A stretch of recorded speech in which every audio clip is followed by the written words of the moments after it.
9절로 17절입니다. 사도행전 7장 9절로 17절까지입니다. 여러 조상이 요셉을 시기하여 애굽에 팔았더니 하나님이 그와 함께 계셔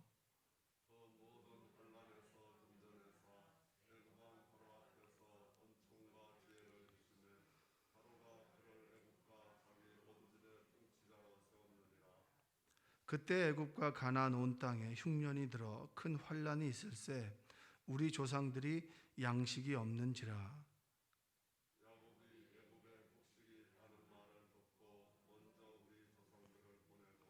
또 제차 보냄에 요셉이 자기 형제들에게 알려지게 되고 또 요셉의 친족이 바로에게 드러나게 되니라.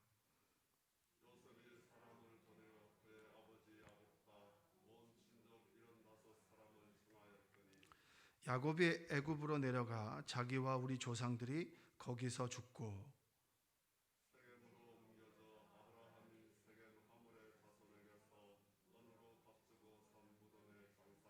함께 읽겠습니다.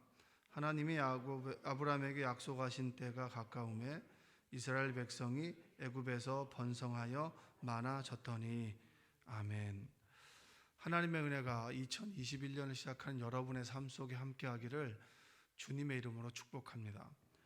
스데반의 설교를 좀 쪼개서 이렇게 설교를 오늘 좀 드리려고 합니다. 공평한 사랑이 쉽지는 않습니다. 야곱이 우리가 늘 흔히 얘기할 때 야곱의 편애가 요셉의 곤경을 만들었고 그 곤경을 하나님께서 선으로 인도하셨다 이렇게 우리가 이야기를 합니다. 라헬의 자신이 사랑하는 그 아내에게 태어난 요셉 그리고 베냐민을 편애한 거죠. 더 사랑한 거죠. 그래서 그것이 10명의 형제들로부터 요셉을 시기하게 되고 그리고 요셉이 구덩이에 빠지게 됩니다. 여러분도 이제 자녀를 키워보셨고 그리고 키워가시는 상황 속에서 또 사람들을 대하면서 동일하게 사랑을 주는 것이 참 어렵습니다. 왜냐하면 측정을 할 수 없기 때문입니다. 이 아이에게 밥을 먹을 때 한 공기를 준다. 이렇게 되면 아주 어렵지는 않겠지만 한마디 말이라도 어떻게 보면 더 마음이 가는 아이에게 더 말을 하게 되고 또 덜 하게 되고 그것을 측정할 수 없기 때문에 그 측정은 다분히 받아들이는 사람들의 몫입니다. 그렇기 때문에 내가 아무리 공평한 사랑을 준다고 해도 그 공평은 나의 공평이지 받아들이는 사람의 입장에서는 공평하지 않습니다. 그래서 늘 받아들이는 사람은 불공평한 거죠. 첫째에게 관심을 쓰다 보면 꼭 막내는 왜 오빠에게만, 왜 언니에게만 이렇게 해주냐고. 그건 불공평하다고 늘 그렇게 토로하잖아요. 근데 따지고 보면 내 마음속에서는 막내에게도 참 많은 사랑을 줬습니다. 그런데도 늘 오빠를 시기하죠. 이게 사람이 태어나면서부터. 그러니까 내가 아무리 잘해줘도 받아들이는 사람이 공평하게 받아들이지 않는다면 그것은 참 어렵습니다. 또 인간관계도 마찬가지죠. 제가 이 사람에게 동일하게 해도 사람인지라 또 정이 가는 사람에게 더 좋은 말을 더 한마디 하게 됩니다. 물론 같은 자리에 없기 때문에 잘 모를 수 있겠지만 공평한 사랑이 어렵기 때문에 어떤 고난을 만들고 또 어려움을 만들어가죠. 그렇게 따지고 보면 하나님이 공평하다라고 하는 것은 참 복음 중에 복음입니다. 할렐루야. 공평하신 하나님에게 예수님께서 이 땅 위에 오셨고 그분께서 또 공평하게 동일하게 그 사랑을 보여주셨기 때문에 부활 이후에 그분의 행보를 보면 우리와는 전혀 다릅니다. 그렇구나. 그래서 우리는 피조물이고 하나님은 하나님이시구나. 여러분들이 공평하신 하나님을 닮아가는 여러분들 되시기 원합니다. 또한 어떤 사랑이든지 간에 내가 받아들일 때 왜곡해서 받아들이는 것이 아니라 좋은 마음으로 하나님의 마음으로 받아들일 수 있는 여러분이 되시기를 주님의 이름으로 축복합니다. 그래서 저는 다시 한번 이 스데반의 설교를 보면서 구약을 딱 정리하잖아요. 다윗까지 그냥 아주 그냥 거칠게 쑥 지나가면서 바리새인들과 그리고 종교 지도자들 그들을 일깨우는 것이 스데반의 설교인데, 이 설교 속에서 우리에게 주시는 메시지가 뭔가? 공평하신 하나님을 믿기에 오늘도 우리가 구원받을 수 있다. 여러분이 대단히 무언가를 잘해서가 아니라 기회를 주시고, 그리고 공평하게 사랑을 부어주시기 때문에, 어떻게 보면 모자란 자에게 더 채워서 평균을 만들어 주시는 하나님이시기 때문에 우리가 이곳에 있고, 우리가 구원받은 하나님의 자녀로 살아갈 수 있는 것입니다. 하나님은 불공평한 사랑에 대해서 책임을 져 주시죠. 저는 성경을 읽을 때마다 감사한 것은 뭐냐면, 우리가 저질러 놓은 잘못에 대해서 하나님이 책임을 지시는 것을 많이 봅니다. 어린아이들이 무엇을 잘못을 하면 누가 대신 책임을 져줘야 됩니까? 성인이 되기 전까지는 어른이 책임을 져줘야 되죠. 근데 부모의 지나친 사랑 때문에 어떻게 됩니까? 성인이 되어서도 부모가 끝까지 그의 인생을 책임져 주는 삶도 많이 있습니다. 그러나 대부분은 어릴 적에 어린아이의 잘못은, 또 어린아이의 행동에 대해서 책임은 부모가 져주는 것이 마땅한 것이죠. 여기에서도 또 동일합니다. 형제들이 사고를 쳤지만 하나님께서 책임을 져 주십니다. 우리 9절을 한번 읽어볼까요? 여러 조상이 요셉을 시기하여 애굽에 팔았더니 하나님이 그와 함께 계셔. 야곱의 자녀들이 요셉을 시기했는데 그들을 구덩이에 빠뜨렸고 죽이려고 했는데 마음에 찔려서 죽이진 않았죠. 그래서 애굽에 팔아버렸습니다. 그래서 보디발의 종으로 이제 팔려가게 되는데, 잘못은 야곱의 형제들이 하고 10명의 형제들이 하고 책임은 누가 져주십니까? 하나님이 그와 함께 계시다라고 하는 얘기는 뭐죠? 나들이를 갈 때 꼬마아이가 아장아장 걸어갈 때 부모가 손잡고 가는 거잖아요. 부모가 그의 인생과 갈 길과 모든 것들을 책임져 주신다라고 하는 말이 뭡니까? 하나님이 그와 함께 계셔. 2021년 하나님이 여러분과 함께 계시고 그 계심을 믿고 고백하는 여러분들 되시기를 주님의 이름으로 축복합니다. 그리고 10절에 보면 읽어볼까요?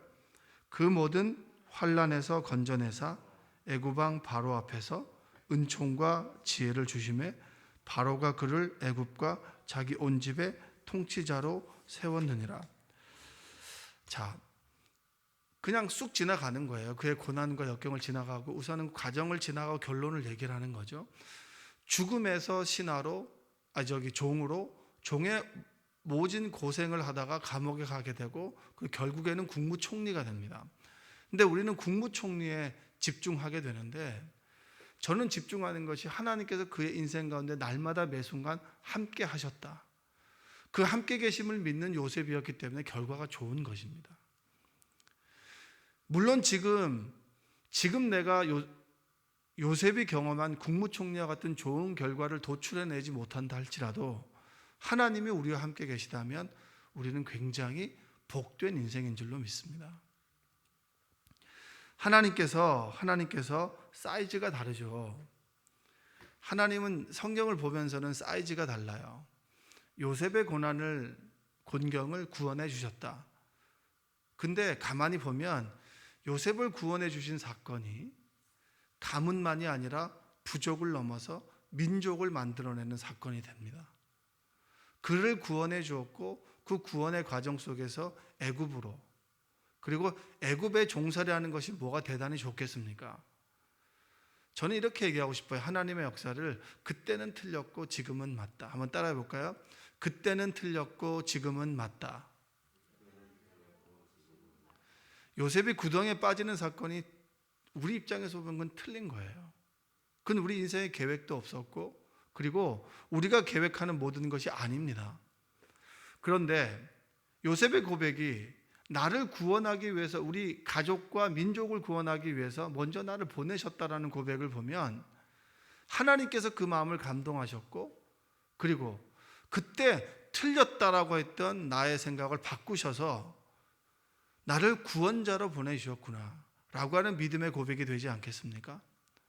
지금 생각해 보면 지금 경험하는 고난과 역경과 어려움이 틀린 거예요. 우리 입장에서 보면 왜 이렇게 해야 되나? 왜 이렇게 해야 되나? 그러나 지금 생각해 보면 에베네살의 하나님이구나. 이제까지 나를 지켜오셨던 하나님이구나. 그래, 그때는 분명히 내 인간적으로는 틀렸어. 그러나 그것을 선으로 바꾸시는 하나님을 내가 믿기에 오늘의 내 삶이 믿음의 고백이 되고 구원의 사건이 된다. 할렐루야. 그것이 여러분의 믿음의 고백이 되기를 원합니다. 여기서 보면 입애굽을 할 때 조금 우리가 아는 것과 다른 사건이 나오죠. 자, 여기 보면 11절을 한번 볼까요? 그때 애굽과 가나안 온 땅에 흉년이 들어 큰 환란이 있을 때 우리 조상들이 양식이 없는지라. 자, 그때 하나님께서 역경과 고난을 주셨습니다.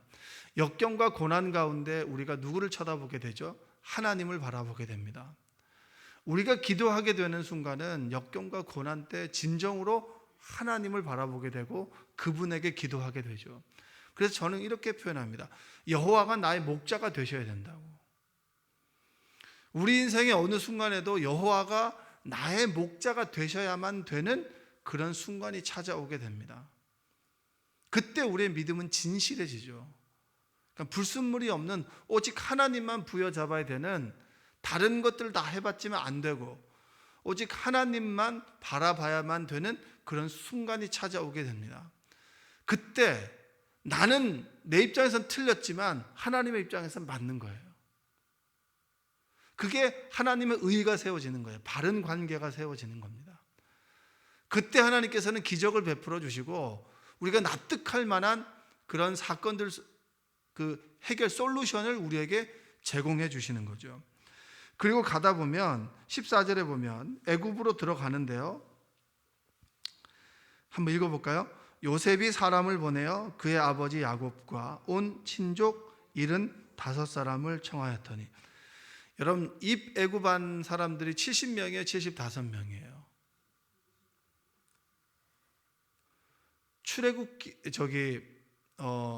창세기에 보면요, 창세기에 보면 70명이라고 나와 있습니다. 그리고 여기서 스데반의 고백은 75명이에요. 그럼 우리는 이런 수치를 보면 무엇이 맞는 것인가? 여러분, 이런 구절이 나오게 될 때는 무엇이 맞는 것인가 라고 하기보다는, 숫자에 보기보다는 70명이든 75명이든 간에 하나님께서는 우리를 애굽으로 인도하셨구나. 75명이 되는 것은 뭐냐면, 히브리어를 모르는 사람들이 있었어요. 히브리어를 모르는 사람들에게 성경을 읽게 하고 싶은데 어떻게 하면 될까라고 하다가 이 히브리어를 그리스 말로 번역을 하게 됩니다.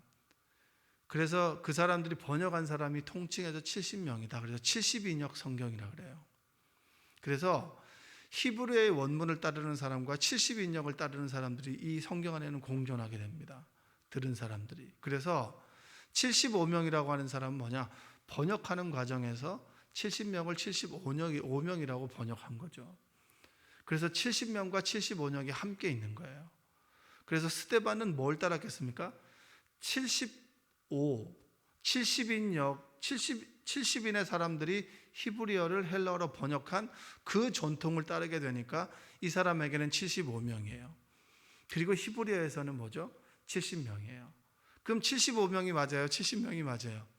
그건 몰라요. 그러나 분명한 것은 야곱의 자손이 통째로 애굽으로 이주했고, 그 흉년에 든 상황에서 하나님께서는 그때는 어떻게 보면 틀린 거예요. 가나안 땅을 고수해야 되는 게 맞는 거죠. 하나님께서 물론 야곱을 인도하셨지만 원래 하나님께서 말씀하신 것과 모순되는 거잖아요. 가나안 땅에 머물러라. 근데 그 두려워하는 그를 다시 네가 오게 될 것이다. 근데 그때 오게 되는 것은 뭡니까? 그는 죽음으로 오게 되는 것이고, 야곱에게는. 그리고 민족은 출애굽을 하게 되는 사건이 일어나게 되죠. 그때는 틀렸지만 지금은 보면 맞는 거예요. 왜냐? 그때 가나안을 떠난 그 사건이 민족을 만들어내는 사건이 되고 인큐베이팅이 되는 거예요. 사랑나무교회가 어제 목사님이 광고하셨잖아요. 이제 다음 주부터 이제 1시 반에 여기에서 예배를 드립니다. 어떻게 보면 그 교회 입장에서는 그 교회가 있던 월세 건물 두 개를 다 정리하고 이쪽에 들어오는 것이 되게 어려운 선택이죠. 근데 하나님의 인도하시면 또 몰라요. 그래서 여기서 인큐베이팅해서 또 덩치를 좀 키워서 나가게 되면 지금보다는 더 큰 교회가 되지 않을까라고 하는 비전을 가지고 기도하는 거 아니겠습니까? 여러분들도 많이 기도해 주시기 바랍니다. 가족의 개인의 사건이 가문이 부족을 만들어내고 부족이 민족을 만들어내는 사건이 어디에서 일어났습니까? 애굽에서 일어나게 된 것입니다.